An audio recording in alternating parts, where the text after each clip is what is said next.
Good afternoon. I'm pleased to call the business meeting of the Board of Parole for New York State to order. It is 1:05 p.m.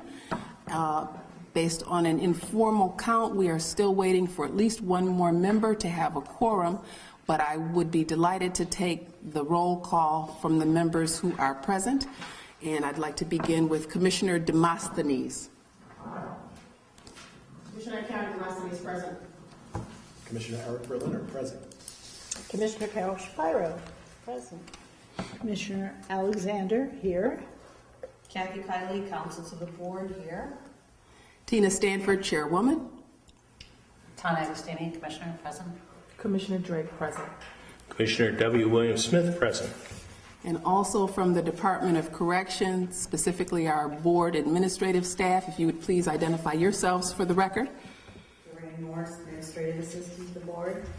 Rocio Villa, executive assistant to the board. And also our videographer. Laura Nucci, Thank you. And welcome to the members of the public who have joined us. We did ask the Training Academy staff, our audiovisual staff, for a small microphone so that you can hear us. Are you able to hear fairly well now? If you have any difficulties during any portion of the meeting hearing any member, I'll try to pass the mic around as people are speaking. Just raise your hand. I'll try to remember to look over. If you're having any difficulty, give me a little sign, okay? Thank you. Because we do not yet have a quorum, we're going to delay the reading and vote with respect to the minutes from from October 23rd. Got a little typo on our agenda. October 23rd of 2017 until we have a quorum present.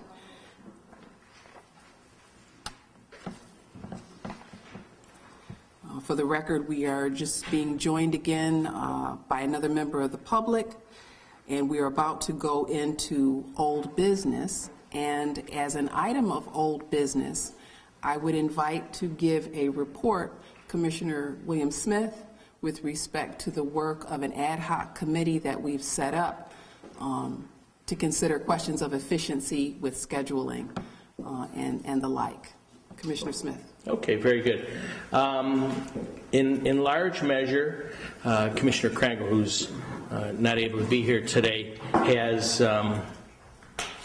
been taking a lead with it, although there's been a lot of participation. Commissioner Cruz, Commissioner Berliner, myself, Commissioner Krangle, and Commissioner Agostini. Commissioner Agostini has also been very much involved in doing some of the documentation.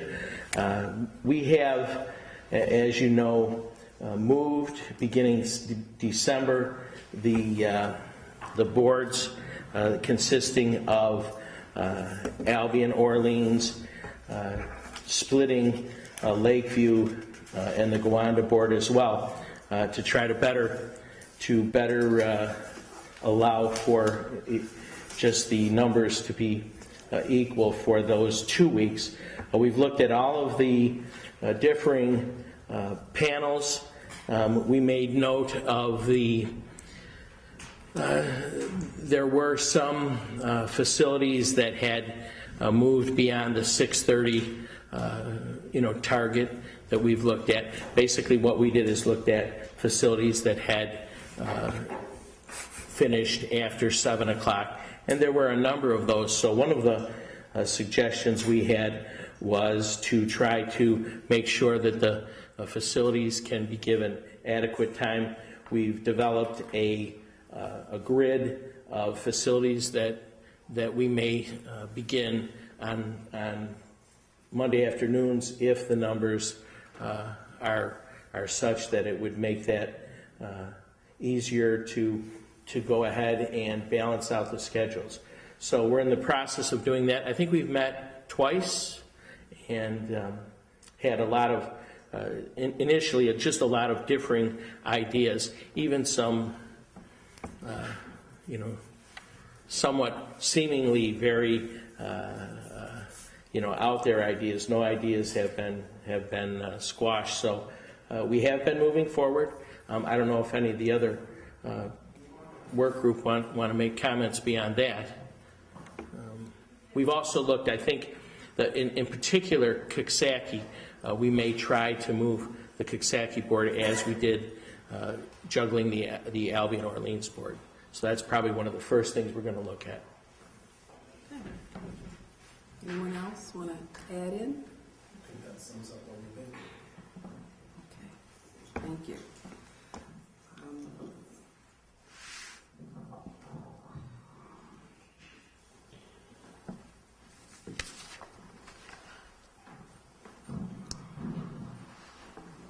At this time, I'm going to ask our counsel if she has any information to share with us for the public meeting with respect to any anything. At this time, I have nothing to add. Okay. Thank you. Hopefully in the new year, we will be adding a regular report from our new executive assistant to the board, Ms. Rocio Villa. She was introduced to the public and to the board a couple of meetings ago. She has been diligently taking to her task as a representative of the board and as the executive assistant to the board. I would like to report that on our behalf, she attended the annual conference of the Office of Victim Services here in Albany. It is a conference mostly attended by victim advocates and service providers throughout the state. Some of them receive funding through the state, not from taxpayer money, because just like the compensation that the state renders through the Office of Victim Services, all of the money is coming from modest fees that are assessed on misdemeanor and felony convicted persons here in the state, as well as upon federal convicted persons or corporations at the national level. So that allows that office to support advocates in many of the DA's offices or throughout the communities. All of New York's counties are represented, and the new director of that office is hosting the annual conference again, which I'm pleased to see has occurred. And Ms. Villa went and represented us at an information table, and I see someone else is in the room. If we need more chairs, we do have more up here, so just let us know. Thank you. It's nice to see our group growing. And this is the public that joins us for these meetings, for those of you who can't see from the camera. They're behind the camera. But not only did she represent us at 3 days during this very well attended, I would say it's hundreds of people that attend. Is that correct, Rocio? Not only did she represent us at an information table, she created a brochure so that we would have something to hand out at this information table. She diligently set about finding enough information that would be helpful to this audience, those attendees, put it together in a very nice looking brochure. She assures me she's going to continue to play with it and make it even better for the next time she goes on the road with it. And so she created the literature that was handed out to the attendees of that conference and attended in our stead. So I'm very thankful to her for that. I want to recognize her good work and let you know that she's working very hard.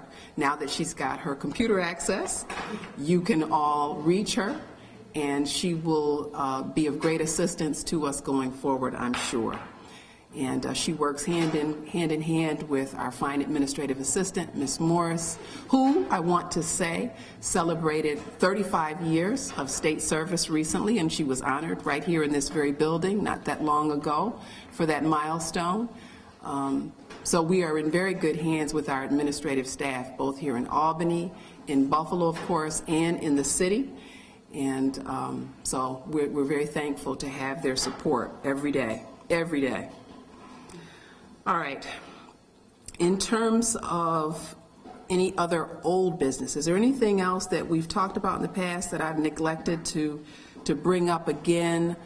We know that we still have our Sunshine Fund commitment, so hopefully you can all settle up with Commissioner Demosthenes today. We certainly want to be able to provide some holiday cheer to the staff that I was just acknowledging around the state, excuse me. So there's that. I know that's something we've talked about in the past. I'm hopeful that everyone now who is new, and those of you who aren't so new, and really I guess looking around the table there are only 3 of us who aren't so new, all have our travel profiles now. Rocio, Ms. Villa, also put forth the effort to make sure all of our profiles were online. But if you don't have a profile, or if you don't know whether or not you have a profile, let her know, work with her, and she will get you a profile. You need a profile in order to travel and use the travel agency. So, not that many of us do ever fly, but if you want to get a train ticket and get the state employee rate, for example, you can do it on your own if you go to Amtrak and show your ID. I don't know if there's any way to do it online, but that's what I thought, because I've always gone and purchased my ticket and actually had to show my state ID. So other than that, though, you can do it through the travel agency, but you have to have a travel profile in order to do that. So it's a multi-step process. So if you don't have a travel profile and you think you may want or need, or even if you don't ever need it, it's probably a good thing to have it, because it really does take at least a week, I would say, maybe 2. So we want to get it out of the way and have people have their travel profile. We have just been joined by another commissioner, and I would just have you state your name for the record and that you are present, sir. Kevin Ludlow, present. Thank you, sir. Thank you. And as you will learn during the course of this afternoon, Commissioner Ludlow is an honored guest with our public today, because this is his last official board business meeting. And I just want to just stop right now and give him a hand.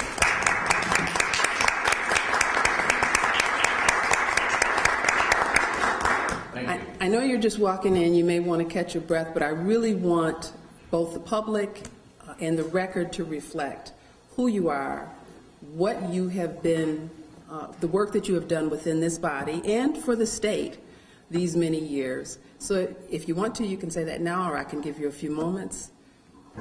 Well, I go back some years. I had the privilege to graduate from Colgate University over 40 years ago, and I was invited to work in the state senate by the late state senator Jim Donovan, who represented Oneida County at the time, and that was my first introduction to Albany. Worked on his staff. I was a committee clerk. He had the committee on mental hygiene, addiction control, and later chairman of the state senate education committee. After that, I went on to law school and was admitted to the bar in 1984. Had the privilege of working with Assemblyman Bill Sears, who represented the north and western parts of Oneida County in the state assembly. He went on to the Senate in 1994, I think, or 1991. He went on to the Senate, and I had the privilege to serve as counsel to Senator Bill Sears and counsel to the Senate Committee on Consumer Protection. I practiced law in Utica a number of years, admitted to the bar in Florida and Washington, D.C. as well. And in June of 2002, it seems like yesterday to me, but in June of 2002, I had the great privilege of being nominated to serve on this body, the New York State Board of Parole. I served here from June of 2002 to June of 2004, at which time Governor George Pataki appointed me to the State Investigation Commission. I served on that body 2004 to 2006, and I returned in 2006 June to this body, and have remained here since. It's been with reference to the Board of Parole, it's been a great privilege, a great ride. I came here as what I would describe as a country lawyer from southern Oneida County, and it's been a great privilege to be part of this group. I think over these 15 years, which have gone by like the blink of an eye to me, I think we've made some great decisions. I think we've done justice. I think we have complied substantially with executive law and exercised compassion and a due amount of respect for the public safety all through the mix. So that's about it. I want to thank everybody for making this the great ride that it has been for me, all of you and those who have preceded you here that I had the privilege to work with. I can remember my first parole board, which was June of 2002 at Oneida Correctional. That's when we were going to Oneida Correctional, that's just south of the city of Rome. And I worked with former commissioners Larry Scott and Marietta Gaylor. That was my first introduction to the parole board. So it's been a great privilege and an honor for me to be here. And I thank all of you. Thank you, sir. And so how many governors have you served under? Well, let's see. Pataki, Spitzer, Patterson, Cuomo. And I do want to add, you know, I'm not of Governor Cuomo's political party. However, I do thank him and his administration for giving me the privilege of serving an additional term. I was appointed to the board by Governor Cuomo in 2011, and very flattered to be allowed to continue to serve over that time period. It's really an honor to be part of this body, and I'm humbled by it, and I have a lot of gratitude for the opportunity. Our board really is an example of great diversity, regionally, in terms of political party affiliation. We really represent the state in many ways, and so I thank you for your service. I do have something for you.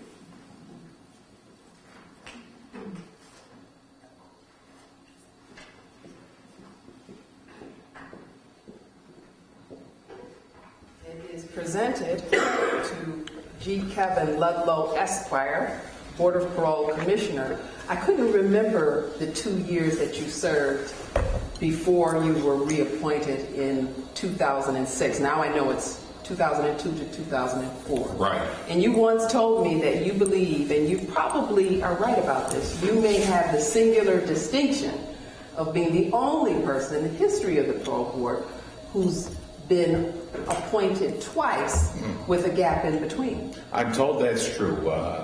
Joe D'Ambrosio, a longtime reporter, that's Anthony's father, came up to me in Auburn and said, "You've made parole history." I said, "How is that?" He said, "I've been working for the Board of Parole for 37 years, and you're the only commissioner who left and came back." So That's that says a interesting. lot. That says a lot. You have to have a lot of integrity and have a history of making sound and legal and just decisions, I think, to get that kind of distinction. So I want to shake your hand on that. Thank you, ma'am. And for the decisions that we've made together. Yeah, thank you. Well, so the years we have reflected on this is 2006 to 2017. The chairwoman and the Board of Parole recognize and appreciate your outstanding public service and dedication to your duties as a commissioner. November 2017, and it's got the state logo, the new logo, New York State Corrections and Community Supervision at the top. It's beautiful. Thank you. Appreciate it.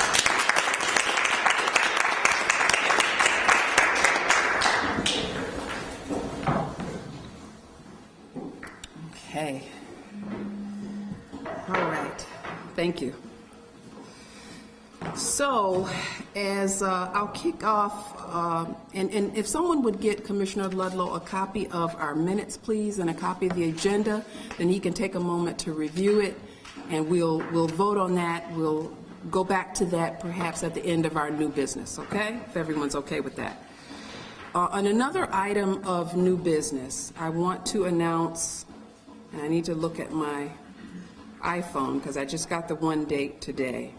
We're going to have 2 trainings in the new year. The first training will be January 18th from 10:30 to 12:30. I trust that's a Thursday because I only provided Thursdays as potential dates. This training will be a program orientation for parole board commissioners.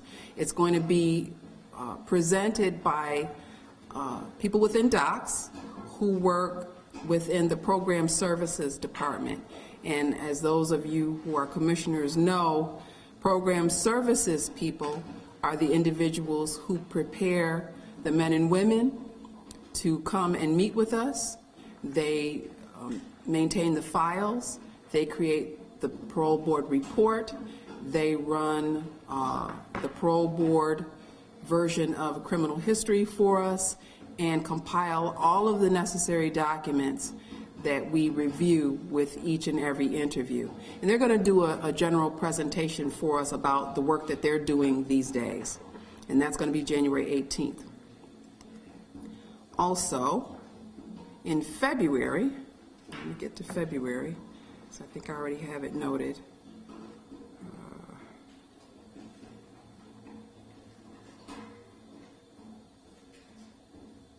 I believe February 2nd, we are going to have a training on from the Downstate Coalition of Victims on victims' issues and needs. Now, members of the Downstate Coalition came and presented to us some months ago, and some of you were present for that. Probably none of the new people were.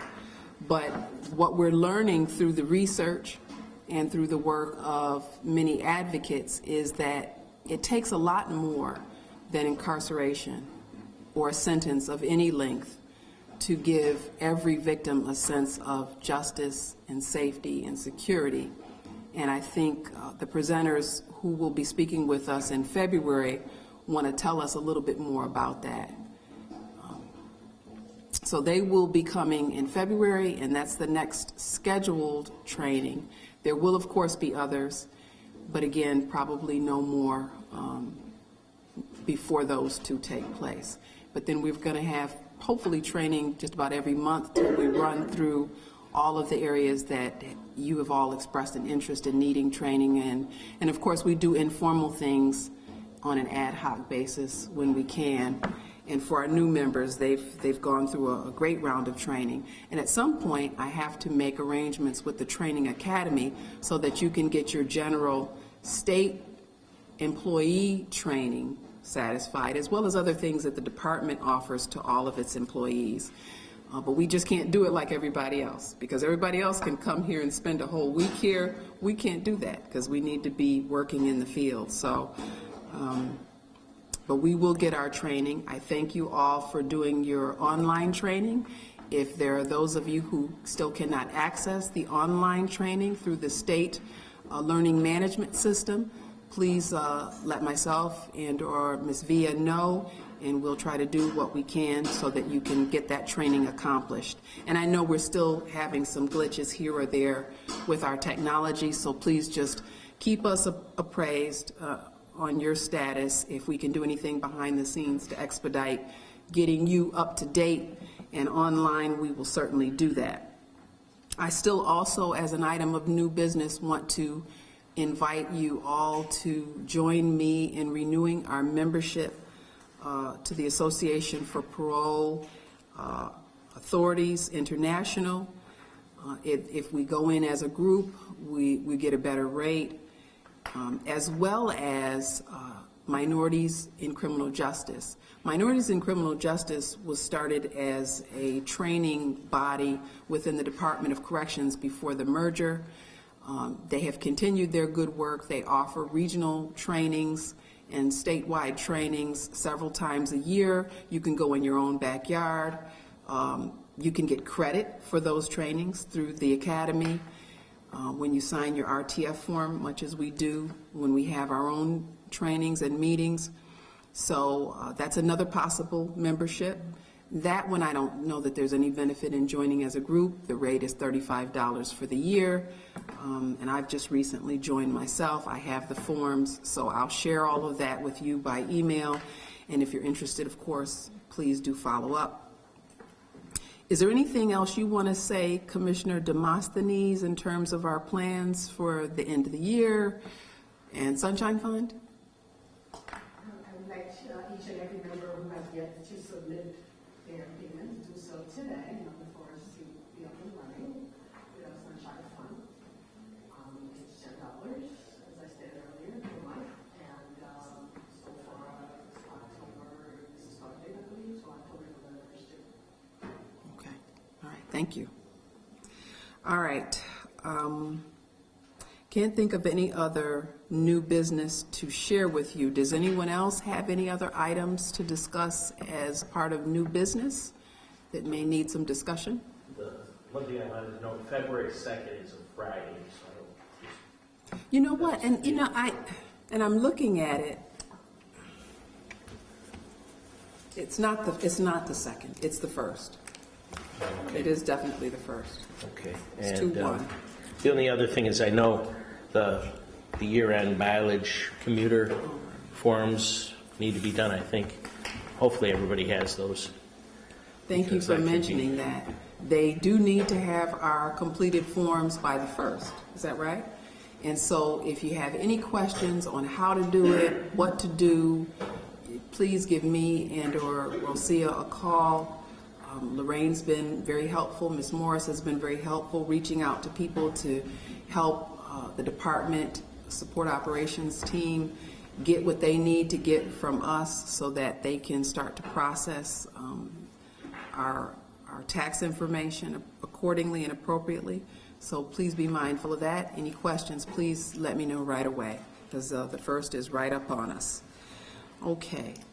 Yes, ma'am. I don't know if this is the place or time, but the issues around mental health and sex offenders and looking at what other states are doing. Why don't you mention your interest Okay. and the people you know? Why don't you do that now? Okay, I didn't know if this was the Just time. put it out there for people. I mean, I know I'm the newest member on the board, but, and through my past life, I feel like the issue is affecting people suffering with mental illnesses as well as those labeled sex offenders, which is a huge wide swath of different kinds of offenses, presents quite a difficulty for me and maybe other members of the parole board because there seems to be issues about who can access institutional life if they're seriously mentally ill, and secondly, for the sex offender population, safe places that they are able to live if they are released. And it's an issue not just for New York, it's an issue around the country. I know in Florida there's a whole group of sex offenders who live under a bridge. It's the only place they can live. But I thought it'd be interesting to know what other states are doing. We are not unique in these laws. But I do believe there are innovations potentially elsewhere, and so I have colleagues that have offered to help us with some research. I, of course, can do my own research, but I just thought it'd be, because we are ending up holding people longer than they might necessarily be held because of some of these policies, and it's very disturbing to me. Obviously, we shuttered a lot of our mental health facilities many years ago, and we're paying that price now. But I really don't think it's ethical to keep people in prison who serve their sentence, who don't even know they're in prison anymore, if there aren't better ways of dealing with them. A lot of them are aged. We've come a long way. Osborne is now developing appropriate places for the elderly, but they cannot take mentally ill people. So I don't know how other people feel. It's something I was happy to pursue with. It doesn't have to be a formal thing. It could just be, it might lead to some policy or programmatic recommendations, but it doesn't have to. It just might help us live with, I'll speak for myself, I'd like to be able to live with myself. I'm particularly concerned with the youth who have these labels, who may have done something really silly, stupid, and now we have cyber sex and all kinds of things. They're not all of the same level of heinousness as we think of when we think of sexual crime. You know, you might think of rape, but you know, there's so many circumstances and mitigating factors. So that's something it's been on my mind, and I didn't know if it's on anybody else's mind. So in terms of the colleagues that you think that might be able to assist with that, can you tell us a little something about Sure. them or what you think they will do? There's several options. One is Rutgers Graduate School of Criminal Justice. Professor Todd Clear has offered access to his graduate students to help. Another colleague who runs a center at Stanford Law School, which focuses largely on social justice but heavily on reentry issues, also offered to help. They often have interns. They may or may not get credit, but there's no cost for us. I also have a colleague who's a law professor at Stanford. There's many options, and I'm sure many of you have connections in universities. It could be New York. It could be anything. I was looking for free people who I've worked with in the past. You know, is usually who we go to first. My colleague Ann Jacobs, who runs the Reentry Center at John Jay College of Criminal Justice, is another resource for us. They hire a lot of formerly incarcerated people who also have a vested interest in these issues. So those are some sense of my connections. Now, my experience has been when people are interested in a research project with us and or New York, they want to also study New York.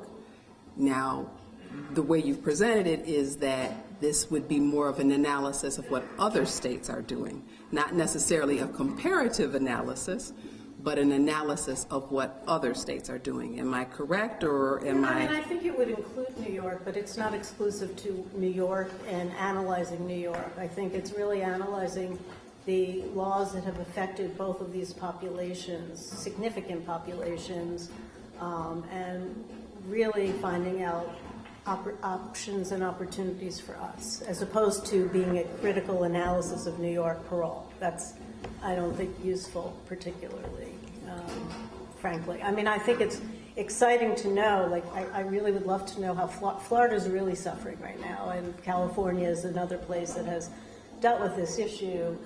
We need states that have large enough populations to be useful for us. You know, I don't think Montana and, you know, rural areas are it. I think it's the cities and where there are heavily, particularly for the sex offender populations, where there are schools every block, and, you know, so that's the intent. It's the other reason why it's pressing, at least if you've been in academia, spring semester is what they're thinking, or what they might be thinking. So that's why I thought this was an opportunity for us. Okay. Can't guarantee anything, you know, there may not be any students interested in this, but before I even started at the parole board, I had conversations with people who might be able to offer some research capacities. Does anyone have any thoughts or have any questions? We're not going to make a decision today, and I'll explain a little further why not, but does anyone have any comments at all or questions? Well, with respect to research, all research requests that involve New York data have a protocol and a process, obviously, that they have to go through. There are 2 PhDs that head the DOCS research team, and they are the first individuals through whom the information flows in terms of the scope of the research that's being proposed, and then they escalate the question or the inquiry to their superiors, which in our case include Acting Commissioner Annucci and myself, for our input and concern. And then, of course, we also have Executive Chamber to pass any such ideas for research through. And of course, if it's going to involve other agencies' data like DCJS perhaps, you know, same thing there. There's a protocol and a process.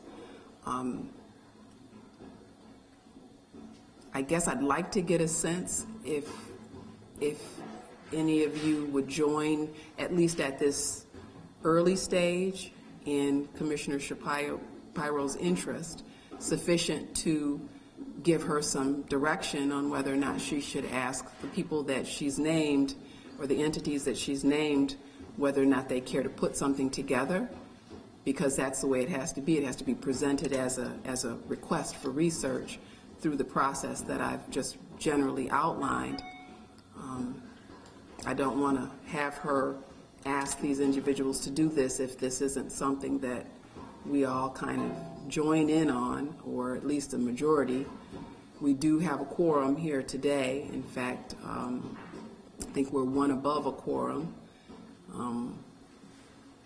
So I don't know that I have to put it to a vote, but I'd like to know that there's other interest in at least proposing this research from the board itself, since it would be coming basically at the invitation of a board member. I believe what her interests, I think they're very valid in terms of when we're looking at release. If we've given inmates open dates, however, we are not able to place them. I believe that's a big concern, and I will have to say, from my background also in reentry, you know, we've stated from the board that we feel that they're not a risk, right? So if they are to move out, then where are they to go? So I support her in finding the research to find out what other states are doing. I'm not sure how far we can go with that, but the interest is there. So I definitely support her. Okay.